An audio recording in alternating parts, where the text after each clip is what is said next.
Les investissements chinois en Afrique ont augmenté régulièrement ces dernières années.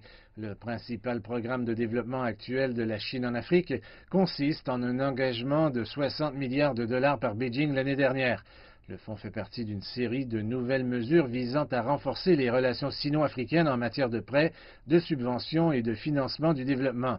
L'initiative Ceinture et Route a créé des opportunités économiques et renforcé le programme de développement commun à travers l'Afrique. Toutefois, certains craignent que les prêts chinois à l'Afrique dans le cadre de l'initiative Ceinture et Route n'accroissent les risques d'endettement pour certains pays africains. Je pense que l'initiative de la Chine est toujours bonne. Il incombe aux pays africains de l'examiner dans une perspective qui peut être facilement garantie sur le long terme. Et je pense que la durabilité est davantage une affaire interne. Le ministre des Affaires étrangères Wang Yi a toutefois déclaré que les critiques selon lesquelles la Chine aurait établi un piège favorisant l'endettement en Afrique ne devraient pas être prises au sérieux car la coopération entre la Chine et l'Afrique est ouverte et inclusive. Dans le cadre de l'initiative Ceinture et Haute, une politique phare du gouvernement chinois, la Chine a contribué à la réalisation du premier chemin de fer à grande vitesse du Kenya, de la capitale Nairobi à la ville portuaire de Mombasa. Il est prévu d'étendre ce réseau au Soudan du Sud, à l'Ouganda, au Rwanda et au Burundi.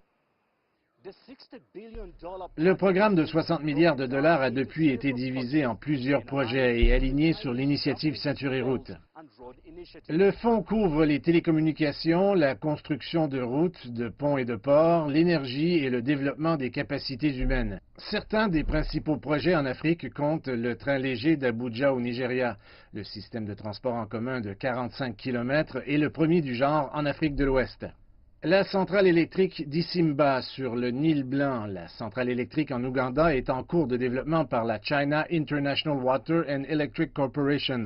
Le projet devrait atténuer les graves pénuries d'électricité en Ouganda. Le nouveau terminal de conteneurs au Ghana. Le nouveau terminal à conteneurs permettra à certains des plus grands navires porte-conteneurs du monde d'accoster. Le parc éolien Adama 2 de 153 MW. Le parc éolien, le deuxième le plus grand du genre en Afrique, contribue à renforcer l'ambition de l'Éthiopie de développer une économie moderne, résiliente au climat. Le pont de Maputo au Mozambique. Le pont est construit par la China Road and Bridge Corporation. Il s'agit du plus long pont suspendu d'Afrique avec une travée principale de 680 mètres. Les relations diplomatiques de la Chine avec l'Afrique ont continué à se développer, Beijing ayant repris ses liens avec la Gambie et le Burkina Faso.